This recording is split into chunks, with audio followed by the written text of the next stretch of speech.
I came back from the airport because I had forgotten my passport at home. But what I heard through the window between my daughter and my son-in-law changed my life forever. It was impossible to believe what my own ears were hearing. I had planned this trip for months. Everything was perfectly organized, but a simple oversight brought me back at the exact moment to discover the most painful truth of my existence. My heart was racing as I climbed the stairs of my own house, the house I had built with so much love and sacrifice over decades. I never imagined I would return like this, with trembling hands searching through my papers for the document that would allow me to escape my routine for a few days. The taxi was waiting for me outside with the engine running, the driver glancing impatiently at his watch. But I needed to find that damn passport, which I was sure was in my desk drawer. I ran upstairs panting a little because at 66 years old, I don't have the same agility I used to. But the excitement of the trip gave me strength. It was my first solo getaway in years, a Mediterranean cruise I had booked after months of saving every dollar. My late wife Claire always told me I deserved to see the world, but we never had the chance. Now, 3 years after she passed, I had finally been encouraged to fulfill that dream. I slipped in quietly through the back door, trying not to make any noise. Emily and Kevin were visiting, as they did every Sunday, and I didn't want them to know I was back. I knew my daughter would worry unnecessarily, and maybe even try to convince me to cancel the trip. She has always been overprotective of me, especially since I became a widower. I tiptoed up the stairs, heading for my bedroom, where I kept the desk with all my important documents. The passport had to be there in the second drawer, along with the insurance policies and bank papers. Everything was perfectly organized, just as my parents had always taught me. But just as I reached the second floor, their voices carried clearly from the living room. My bedroom window overlooked the garden where they were sitting, drinking coffee at the wrought iron patio set Claire had bought for our 20th wedding anniversary. At first, I thought it was a normal conversation, the kind all young couples have about their future plans. Emily was speaking in that soft voice she always uses when she's nervous. And Kevin was responding in his calculated tone that had always made me a little distrustful, though I never admitted it, not even to myself. But the words that followed made my blood run cold.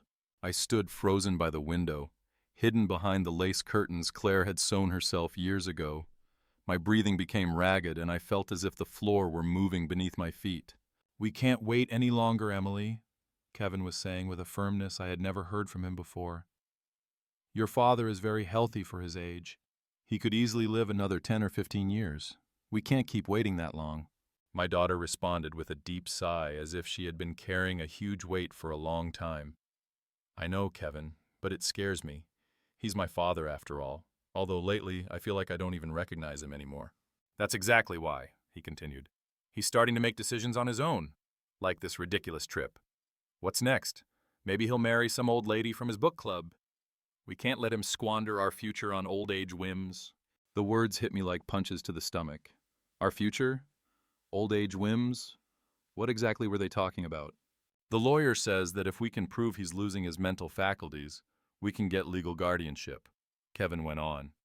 "And once we have control of his finances, we can make the decisions that really matter. This house is worth a fortune, and with his savings, we could finally buy the condo we want." Emily was silent for a moment that felt like an eternity. I held my breath, clinging to the curtains, internally praying for my daughter to say no, that this was wrong, that she would never do something like that to her own father. But her next words completely destroyed my world. "You're right, honey. I already spoke with Dr. Evans. He's willing to sign the papers we need. He says that at his age, it's easy to argue cognitive decline, especially if we show erratic behaviors like this sudden trip." I could hardly breathe. My legs were shaking so much I had to lean against the wall to keep from falling. These were my loved ones, my only daughter and the man she had chosen as her life partner, coldly planning how to take away everything I had built over decades of honest work. The sound of the taxi's horn broke through my thoughts. The driver was getting impatient, probably thinking I had changed my mind about the trip. But I wasn't thinking about cruises anymore or passports. All I could think about were those terrible words I had just heard, a betrayal I could never have imagined possible. For 50 years, I built a life I thought was perfect, as orderly as a Swiss watch. Every morning, I woke up at 6 o'clock sharp, prepared coffee in the same white porcelain cup Claire had given me on our first anniversary, and began my daily routine that never varied. I was a respected man in the neighborhood, known for my punctuality, my impeccable garden, and my ability to host the best family gatherings. My house was my pride. Every corner reflected years of meticulous care. The plants in the garden grew lushly because I watered them religiously every afternoon at 5. The furniture gleamed because I polished it every Tuesday and Friday. Important documents were filed by date in the mahogany desk that had belonged to my father. Claire and I had worked tirelessly to build this life. She as an accountant at a textile company for 30 years, and I as an elementary school teacher for 25. We never had extravagant luxuries, but we never lacked for anything.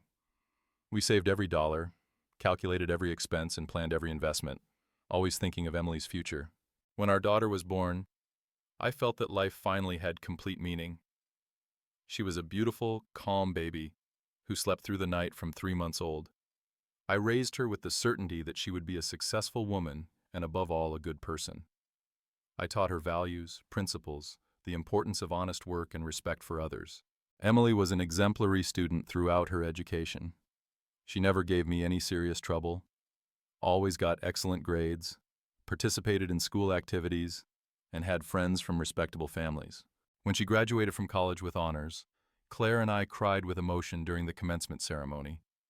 I remember her in her seafoam green dress that day, radiant with happiness, hugging us and telling us that everything she had achieved was thanks to our example and dedication.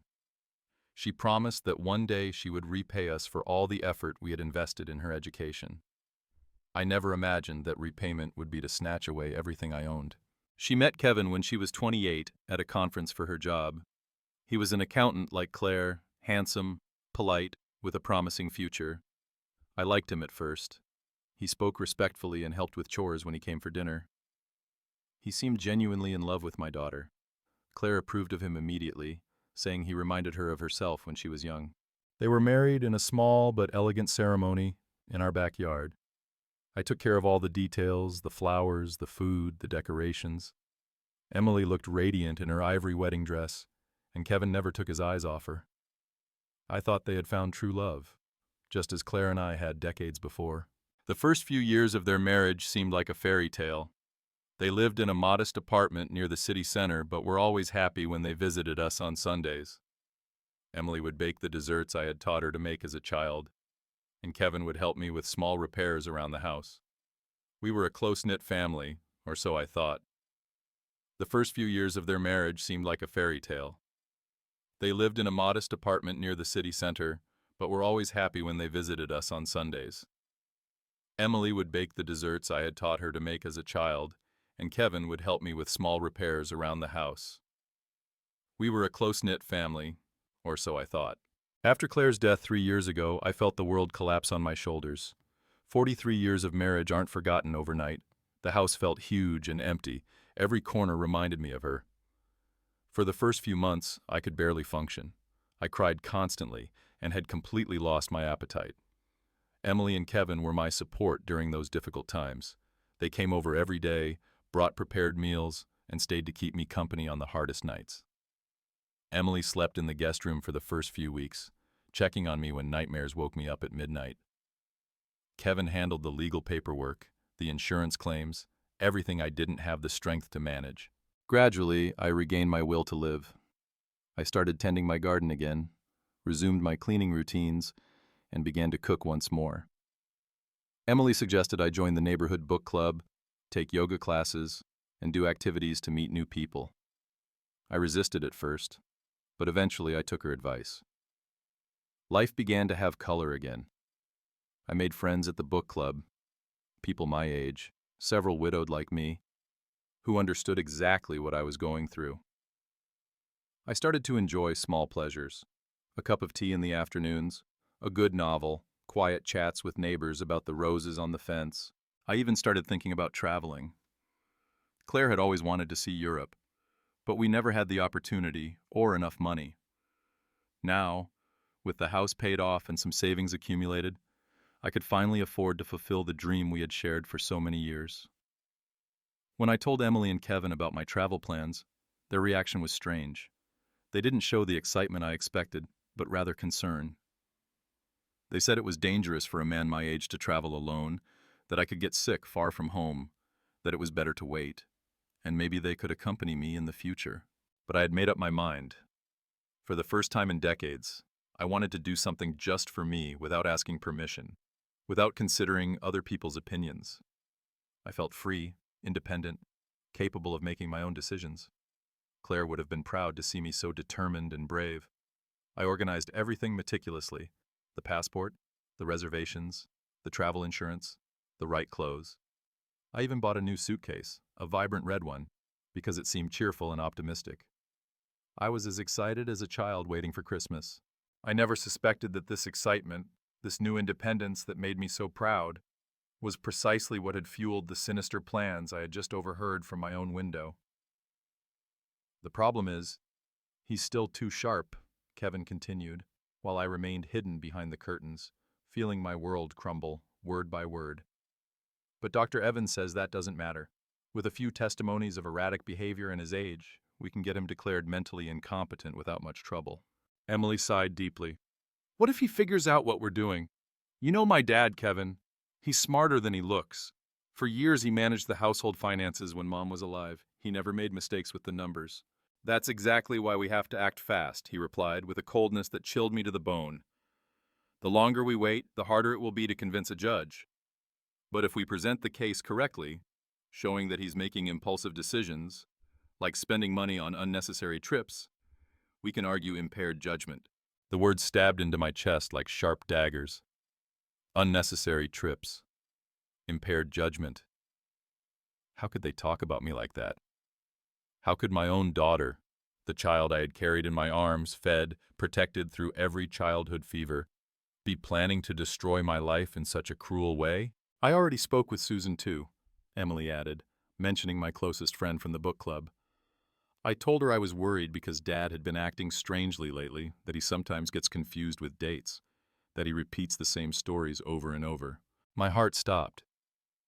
Susan was my confidant, the person with whom I shared my joys and worries every Tuesday over coffee. Had Emily been poisoning our friendship with lies about my mental health? For how long had she been weaving this web of deceit behind my back? Excellent, Kevin approved. We need it to look like a pattern of concerning behavior. What else can you get? Well, we could also talk to Mrs. Gable, the neighbor next door. She's always been a bit of a gossip. If I tell her I'm worried about Dad's mental health, she'll surely start inventing things she's noticed. The betrayal was deeper than I had imagined. They weren't just planning to steal my assets.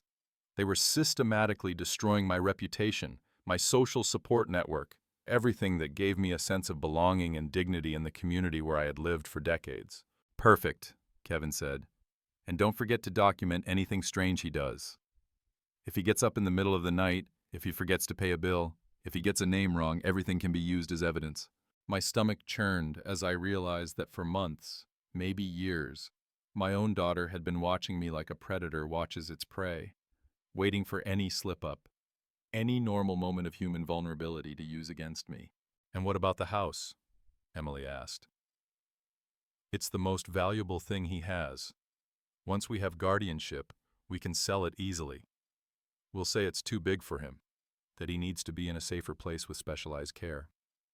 No one will question that decision, especially if he's already been declared incompetent. Tears burned behind my eyes, but I wouldn't let them fall. I couldn't give them even that satisfaction. This house was more than a property. It was the home where I had raised my daughter, where I had loved my wife, where all the most important moments of my life had happened. And what do we do with him after that? Emily asked in a voice so casual it was as if she were talking about the weather. There are several options, Kevin answered. We could look for a cheap nursing home, one of those where the government subsidizes part of the cost. With his pension and what's left after selling the house and paying off our debts, it should be enough to keep him comfortable. Comfortable. They were talking about locking me up in a home as if I were a piece of old furniture they no longer needed but didn't want to throw away completely. Although on second thought, Kevin continued, maybe a private facility, but farther away, would be better. That way, we won't have to visit him as often, and he won't be able to cause trouble with the neighbors or old acquaintances. Emily laughed, a short, bitter laugh I had never heard from her before. You're right. The farther away the better. That way we can live in peace without worrying that someone might believe him if he tries to tell a different version of the story. The plan was perfect, diabolically perfect. They would isolate me from my entire known world, from all the people who could help me or believe my side of the story. They would turn me into a confused and abandoned old man in a strange place while they enjoyed everything Claire and I had built over decades of sacrifice. When do we start? Emily asked, and in her voice I detected an impatience that made my blood run cold. Next week, while he's on his trip, we can start moving some things around. We'll go through his papers, photograph the important documents, maybe even take some jewelry and valuables without it being immediately noticeable. My breathing became ragged. Not only were they going to rob me legally, but they were also going to ransack my house while I was away, trusting them. They had probably already been taking mental inventories during their Sunday visits, calculating the value of every object, every memory, every family heirloom. Be careful with Grandma's jewelry, Emily warned. Mom knew it by heart and Dad does too. He'll notice if any of it is missing. Don't worry, Kevin replied. We'll just take a few less conspicuous pieces at first. By the time he realizes, it'll be too late for him to do anything about it. The taxi's horn sounded again, more insistent this time. The driver probably thought I had changed my mind about the trip, but I could no longer think about cruises or passports. My mind was completely focused on this devastating revelation that had changed my life forever. I needed time to process all this, to plan what to do. I couldn't confront them now. I wasn't ready. I needed to be smart, strategic. They thought I was a naive old man who was easy to manipulate. But they were about to find out they had gravely underestimated George. I stood motionless behind the curtains for several minutes after they finished talking, trying to process the magnitude of what I had just discovered. Memories flooded my mind and took on a different meaning, like pieces of a sinister puzzle finally clicking into place. How many times had Emily casually commented on my supposed confusion with dates? How many times had Kevin insisted on reviewing my bank statements to help me? How many times had they exchanged knowing glances that I had interpreted as a couple's quiet understanding when they were actually conspiracies against me? I remembered that afternoon 2 months ago when Emily came to visit and found me looking for my reading glasses. Dad, they're on your head, she had said with a strange smile. I now wondered if she had moved them deliberately so she could later tell that story as evidence of my mental decline. I also remembered when Kevin had so graciously offered to accompany me to the bank to simplify my paperwork. He insisted it would be easier if he had access to my accounts to help with monthly payments.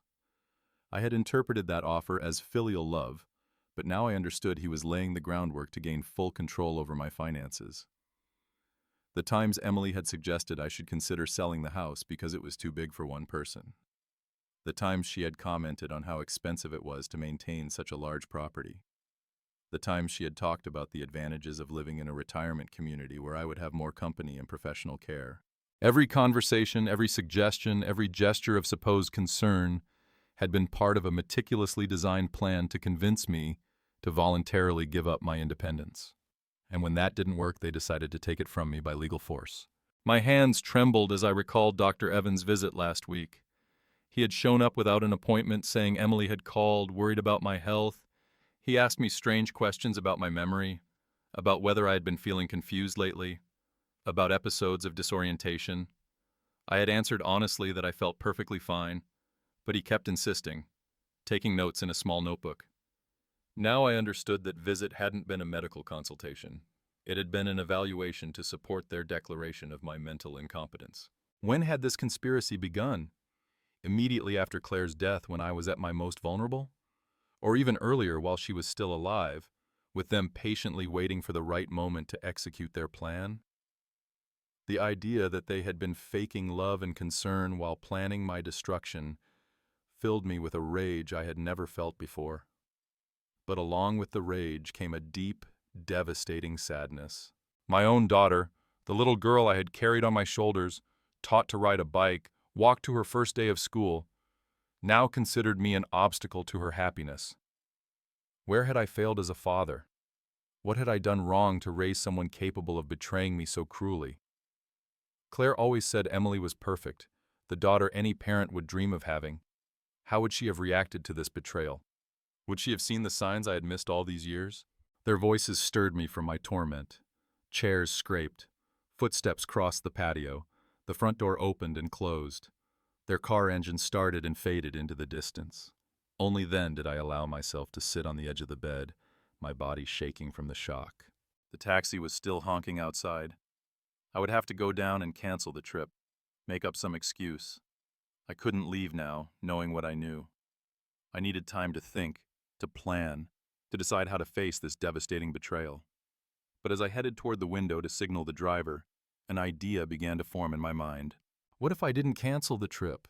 What if I used their plan to go through my things while I was away, to observe them without their realizing it? What if I pretended to be the naive old man they thought I was while I investigated the true depth of their betrayal? They had gravely underestimated George. They thought I was a vulnerable widower, easy to manipulate. But they were about to discover that the man who had built a life with Claire, who had raised a daughter and managed a household for decades, had resources and strength they couldn't imagine. I walked downstairs with firm, measured steps, my heart beating like a war drum.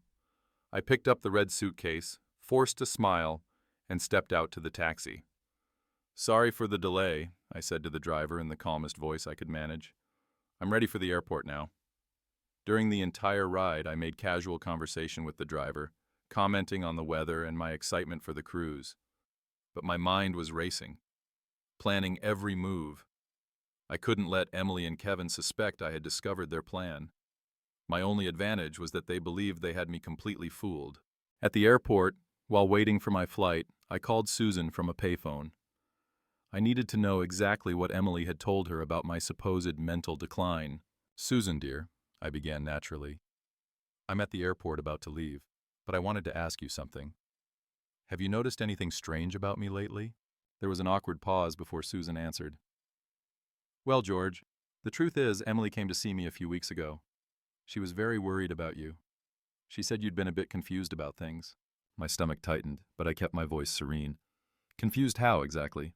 "She said you repeated the same stories several times, that you sometimes forgot where you put things, that you'd had a few episodes of disorientation.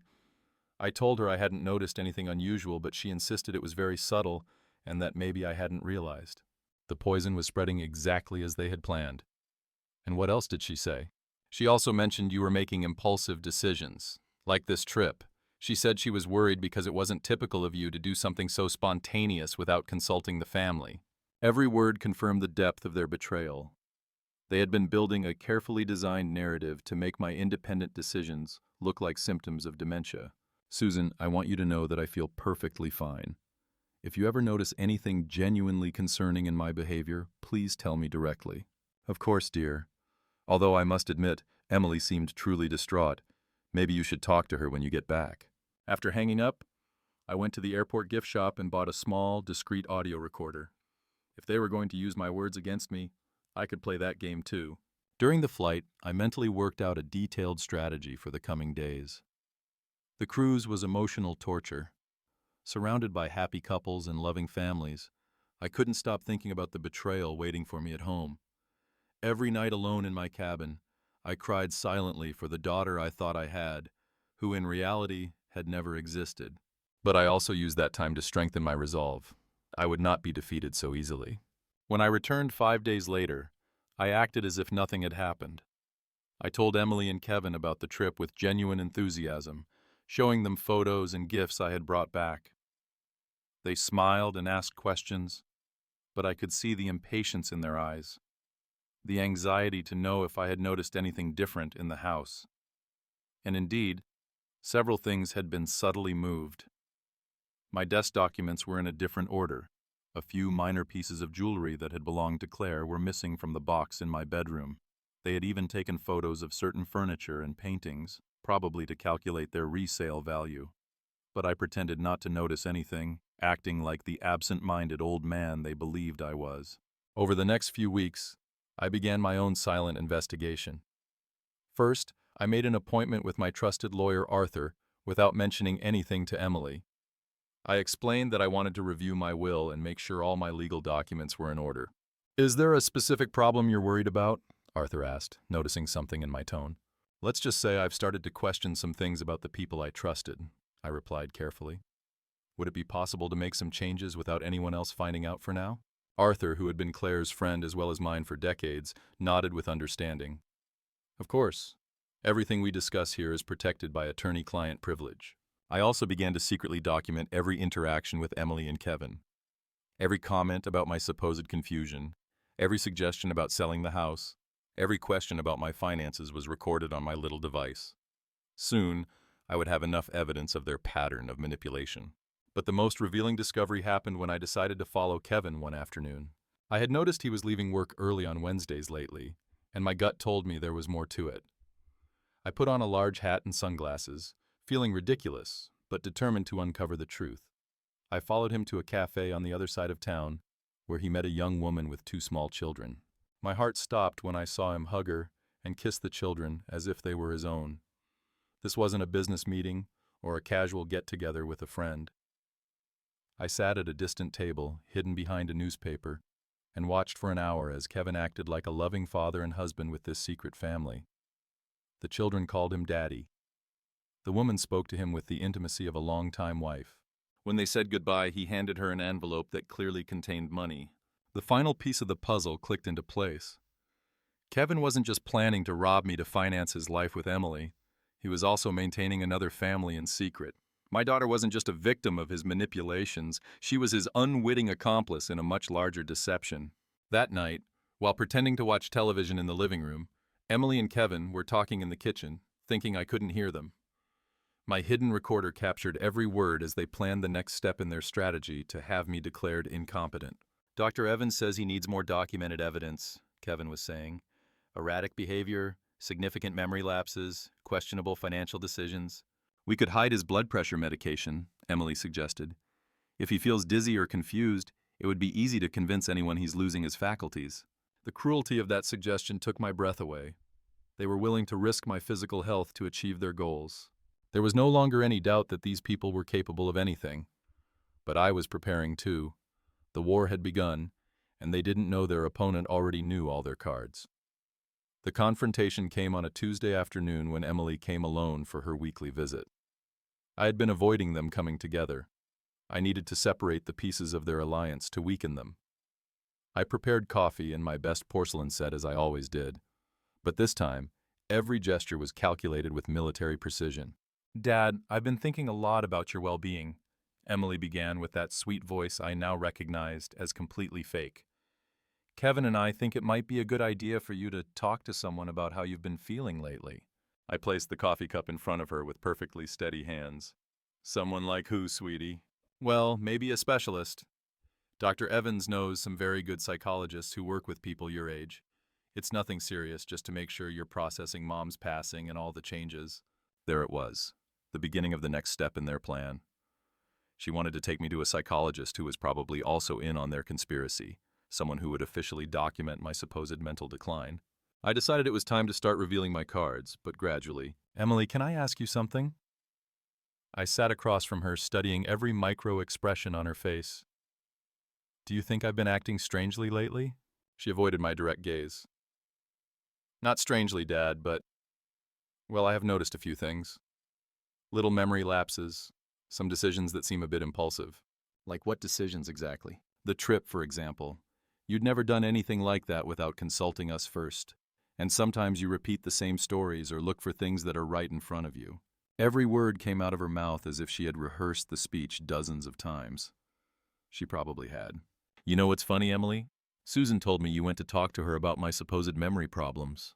For the first time, I saw a flicker of panic in her eyes. I was just worried, Dad. I wanted a second opinion from someone who knows you well. And Dr. Evans? Were you so worried that you had to call him to come over without me asking for a consultation? She was clearly nervous now. Her hands trembled slightly as she lifted her coffee cup. Dad, I don't understand why you're questioning all this. We just want what's best for you. I stood up slowly and walked to the window, the same window from which I had heard the conversation that changed my life. You know what else is funny, my dear daughter? I found something very interesting at the bank yesterday. Her face went visibly pale. At the bank? Yes, it turns out someone has been making inquiries about my accounts, asking about procedures for transferring funds in case of mental incapacitation. Don't you find that strange? Emily stood up abruptly, spilling a little coffee on the table. Dad, I think you're misinterpreting things. Really? I turned to her with a smile I knew was intimidating. Then maybe you can explain why your mother's pearl necklace disappeared from my jewelry box, or why my desk documents have been constantly moved, or why you have copies of my house keys that I never gave you. Each accusation hit her like a slap. I saw the exact moment she realized she had been discovered, when her mask of the concerned daughter finally crumbled. Have you been spying on us? She managed to ask, her voice no longer sweet. I don't need to spy in my own house, Emily. I just need to pay attention to what's happening under my own roof. Just then, as if summoned by telepathy, Kevin arrived. I heard him use his key to get in, confirming my suspicions that they had free access to my house when I wasn't there. His footsteps went straight to the living room where he found us in the middle of our confrontation. What's going on here? He asked, but his tone wasn't one of genuine confusion. It was the tone of someone who knew exactly what was happening and was assessing how much damage had been done. Your wife was just explaining to me why she thinks I need psychological help, I replied with a calm I didn't feel. And I was telling her about my visit to the bank. Kevin exchanged a quick glance with Emily, a silent communication that confirmed my worst suspicions about their coordination. George, I think there's a misunderstanding. Oh, there's no misunderstanding, Kevin. In fact, I think I finally understand everything perfectly. I walked to my desk, opened the top drawer, and pulled out a folder I had been preparing for weeks. For example, I understand that you've been visiting a woman named Maria on Wednesday afternoons, a woman with 2 children who call you Daddy. The color completely drained from his face. Emily looked at him in genuine shock, clearly knowing nothing about his secret family. What is he talking about? Haven't your wonderful husband told you, dear? Kevin has been maintaining another family for at least 3 years. The children are about 5 and 7 years old. How long have you two been married? I asked Emily softly. 6 years, she whispered. And I saw the exact moment she realized her marriage had been a lie from the beginning. Exactly. Which means Kevin already had this other family when he married you. Did you ever wonder where he got the money to support 2 households on the accountant's salary he claims to have? Kevin finally found his voice, but it was no longer that of the charming son-in-law I had pretended to know. This is none of your business, you nosy old man. Ah, there's the real personality you've been hiding. I smiled with satisfaction as his mask finally fell. You know what else I discovered, Kevin? You're not an accountant at the company where you said you worked. In fact, that company closed down 2 years ago. Emily collapsed onto the sofa, her face in her hands. What else have you been lying about? Oh, my dear, I said with a compassion that was completely genuine for the first time in weeks. You are also a victim of this man. But unfortunately, that doesn't change the fact that you chose to betray me to benefit him. The room filled with a tense, dangerous silence. The 3 of us knew there was no turning back, that all the cards were on the table, and that the open war had finally begun. Kevin stood up abruptly, his fists clenched, and an expression on his face I had never seen before. There was nothing left of the polite, charming son-in-law I had known for years. You know what, old man? I'm tired of pretending I care about you. You should have just kept your mouth shut and let things run their natural course. Emily looked up, tears streaming down her cheeks. Kevin, what are you saying? I'm saying your father is an annoying obstacle who should have accepted his place a long time ago. His voice had a cruelty that made my blood run cold. Men his age should be grateful that someone is looking after them, not playing detective. But before I could respond, the doorbell rang. The 3 of us froze as if caught in the act, which, in a way, was exactly what had happened. Are you expecting someone? Emily asked in a trembling voice. I smiled with the first genuine satisfaction I had felt in weeks. As a matter of fact, yes. Excuse me for a moment. When I opened the door, Arthur was standing on the threshold with a young woman in a suit I didn't immediately recognize. George, looks like we arrived just in time. Perfectly on time, I confirmed. Emily, Kevin, I'd like to introduce you to my lawyer, Arthur, whom you already know, and Detective Miller, whom I've hired for the past few weeks. The shock on their faces was evident. Kevin tried to regain his composure, but it was too late. I don't understand what's happening here. Detective Miller took a folder out of her briefcase. Mr. Martin, for the last 3 weeks we have been investigating your financial and personal activities at Mr. George's request. We have photographic evidence of your meetings with Maria Mendez and her children, records of bank transfers to her account, and full documentation of your fraudulent employment. Emily stood up slowly, as if in a trance. Dad, how long have you known all this? Since the day I supposedly left for my trip, when I came back for my passport, and heard you two planning how to steal my entire life. But you went on the trip? She protested weakly. Yes, I did, but not before installing hidden security cameras throughout the house and hiring professionals to document your every move while I was away. Arthur opened his own folder. We have video recordings of both of you going through George's private documents, photographing his belongings, and removing jewelry and valuables. We also have the audio recordings of your conversations about plans to have him declared mentally incompetent. Kevin finally lost his composure completely. This is ridiculous. Emily is his daughter. She has a right to be concerned about her father's well-being. Concerned? Detective Miller smiled coldly. Is that what you call conspiring to commit fraud, theft, and kidnapping? Because that's exactly what we documented. Kidnapping? Emily asked in a broken voice. Yes, dear, I answered with genuine sadness. Planning to have me involuntarily committed to a mental institution based on fabricated evidence constitutes kidnapping under the law. At that moment, as if the situation couldn't get more dramatic, someone else knocked on the door. This time it was Arthur who went to open it, returning with a woman I recognized immediately from my surveillance photos. It was Maria, Kevin's other secret family. Excuse the interruption, Maria said, her voice firm but nervous. I'm Maria Mendez, and I need to speak with Kevin immediately. Kevin turned a shade of green. Maria, what are you doing here? I came because I finally found out the whole truth about you, Kevin, and also because this lady, she pointed to Detective Miller, came and asked me questions that opened my eyes completely. Emily looked back and forth between Kevin and Maria as if watching a surreal movie. She asked Maria, How long have you been married to him? Married? Maria laughed bitterly. He told me he was divorced, that his ex-wife had taken everything in the settlement, and that's why we couldn't get officially married until his financial situation improved. Who are you? I'm his wife, Emily whispered, his legal wife. The silence that followed was deafening. Maria leaned against the wall as if she had been physically struck. His wife? But we've been together for 4 years. My children think he's their father. Emily and Kevin have been married for 6 years, I informed her gently, which means you have both been victims of this man's lies this entire time. Detective Miller seized the moment to continue her report. Our investigation reveals that Kevin has been using the money he obtained from Emily and the small amounts he stole from George to maintain his double life. But that wasn't enough for his needs, which is why he developed this plan to access George's entire estate. Maria turned to Kevin with a palpable fury. Are you telling me that all this time you've been stealing from an old man to give money to me and my children? It's not theft, Kevin protested desperately. It was just a temporary reallocation of resources. Temporary reallocation? Arthur laughed without humor. Fraudulently planning to have someone declared mentally incompetent to steal their assets is not a temporary reallocation. It's a federal crime. At that moment, I saw something I didn't expect. Emily stood up slowly and walked toward Kevin. For a second, I thought she was going to defend him, to stand by him despite everything that had been revealed. Instead, she slapped him across the face, a sound that echoed through the room. You are a liar, a thief, and a manipulator, she screamed in a voice I hadn't heard since she was a little girl throwing tantrums.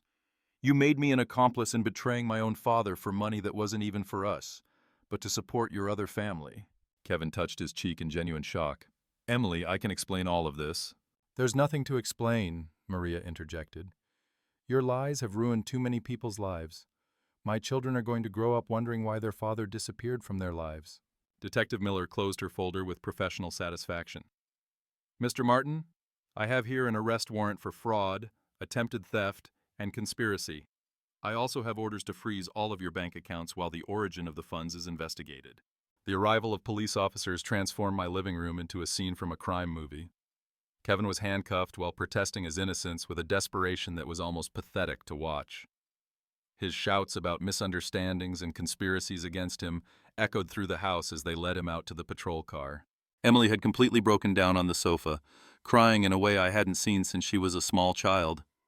Maria stood by the window, hugging herself as she watched the man who had destroyed her life and her children's lives being taken away. Detective Miller continued to meticulously document everything, preparing the case that would ensure Kevin paid for every one of his crimes. Arthur approached me with an expression of admiration mixed with concern. George, I must admit you handled this brilliantly, but how are you feeling now that everything is out in the open? It was a complex question.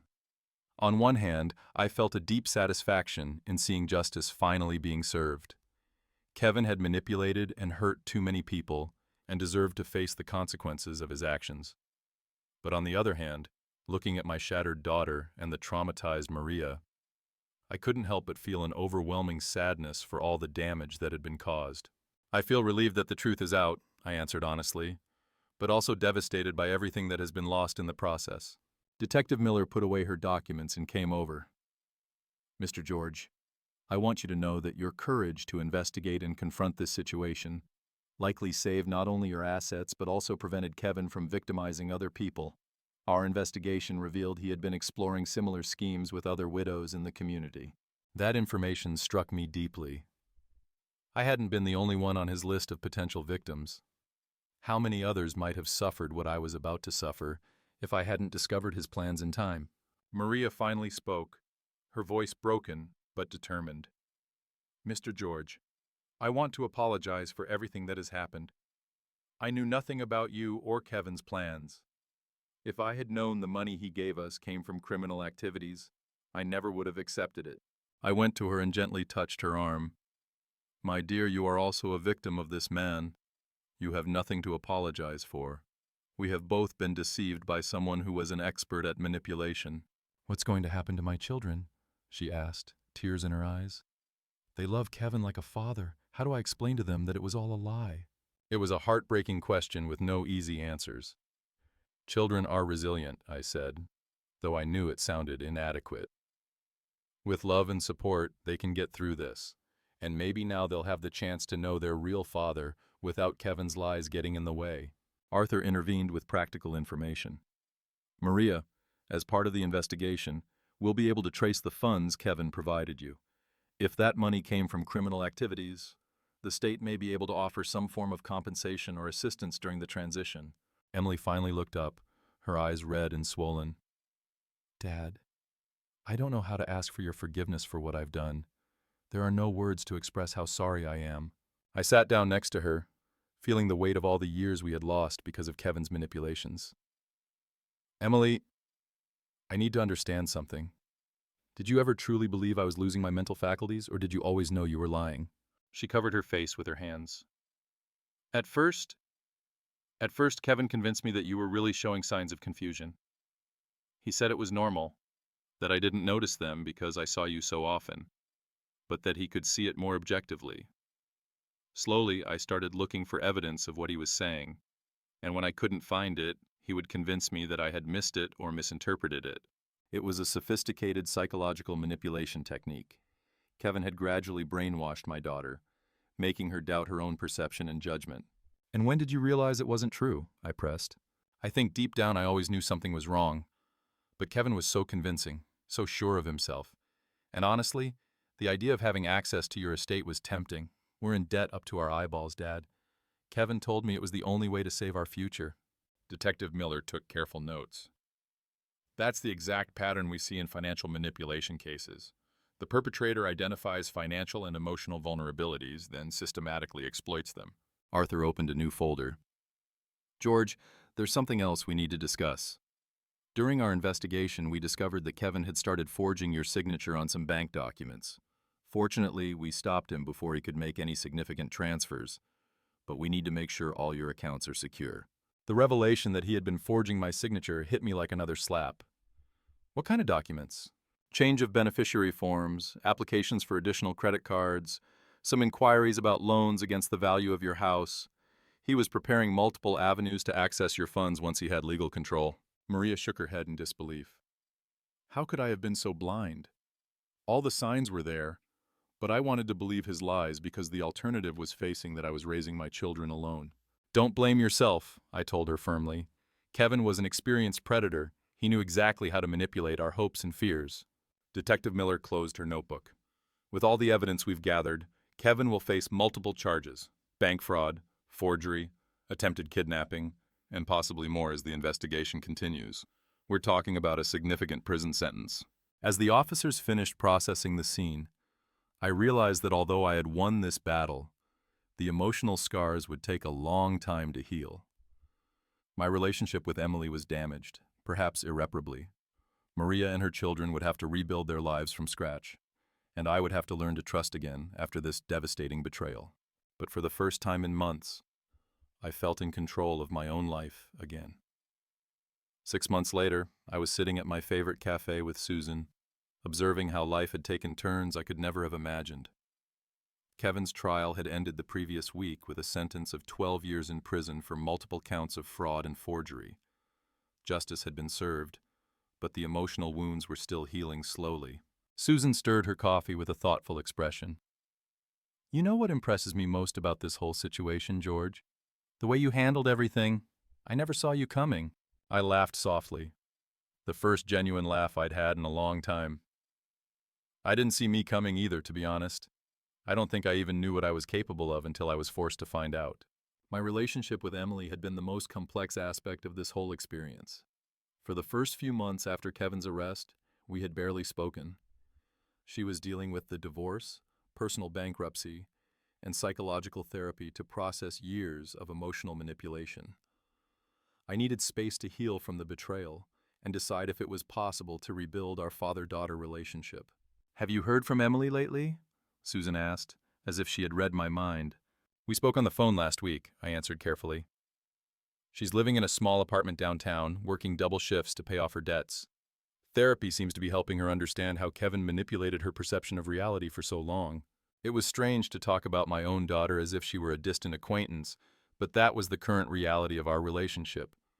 Forgiveness was a gradual process, and although I had begun to forgive her intellectually, my heart still needed time to fully heal. "And what about Maria and her children?" Susan pressed gently. "That's a more hopeful story. Maria turned out to be an incredibly strong woman. She managed to locate the biological father of her children, who had been looking for them for years. Kevin had told him she had died in an accident, while he told her that the man had abandoned them." Susan shook her head in disgust. "That man was truly evil." "He was. But what's amazing is that Maria and I have developed a genuine friendship. We meet for lunch once a month, and her children call me Grandpa George. It's strange how something so destructive can eventually create unexpected connections." The irony was not lost on me. I had gained a sort of substitute family through the betrayal of my biological one. Maria's children, ages 5 and 7, had accepted my presence in their lives with the natural ease of children. To them, I was just another caring adult who had appeared in their world, not a symbol of their fake father's lies. "And your travel plans?" Susan asked with a knowing smile. "Are you still thinking of exploring the world?" "In fact, I have reservations for a tour of Greece next month," I said, feeling proud. "And Maria's going to house sit for me while I'm away." It was funny how life gave me exactly what I needed when I least expected it. Susan had agreed to stay over a few nights too, turning my absence into a sort of extended get-together for friends. The idea of having trusted people looking after my home gave me a peace I hadn't felt in years. "Aren't you afraid to travel alone at your age?" Susan asked, repeating the same question Emily and Kevin had once used to manipulate me. "I'm 66, not 96, I replied firmly. "And after everything I faced this year, what could be more frightening than discovering your own daughter was planning to steal your entire life?" We had decided to keep the most sordid details of the case out of the public eye to protect Maria's children. But the community knew enough that my reputation had completely changed. I was no longer seen as the vulnerable widower who needed protection, but as the sharp man who had unmasked a sophisticated criminal. "You know what's the most liberating part of all this?" I said.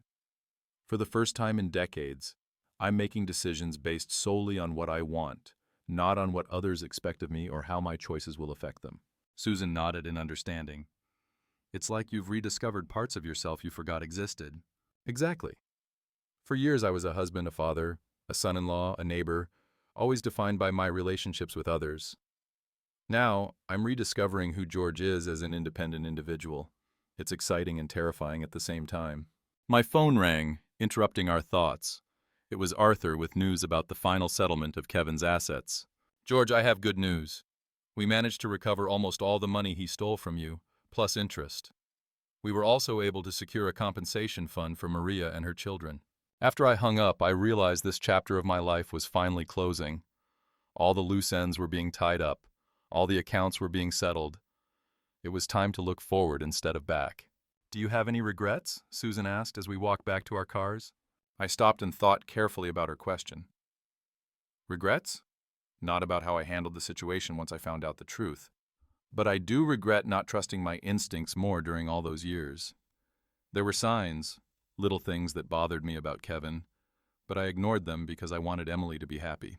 The afternoon sun cast long shadows on the street as I reflected on everything I had learned. I think the greatest gift this terrible experience gave me was the confirmation that I am stronger and more capable than I ever believed. For years, I saw myself as someone who needed protection and care, but it turns out I am perfectly capable of protecting and caring for myself. That night, as I prepared for bed in my quiet but no longer lonely house, I looked at myself in the bathroom mirror. The man looking back had the same 66-year-old face, but his eyes carried a strength and determination that hadn't been there before. Tomorrow, I would start packing for Greece. The following week, I had an appointment to learn how to use a computer. The next month, Maria and I had planned to take dance classes together. My life was filled with new and exciting possibilities. I went to bed that night with a deep sense of peace I hadn't felt in years. I was alone in my house, but for the first time in a long time, that solitude felt like freedom instead of abandonment. I had survived the deepest betrayal imaginable and had come out the other side stronger and wiser. I am alone, I thought as I drifted off to sleep, but for the first time, I am at peace.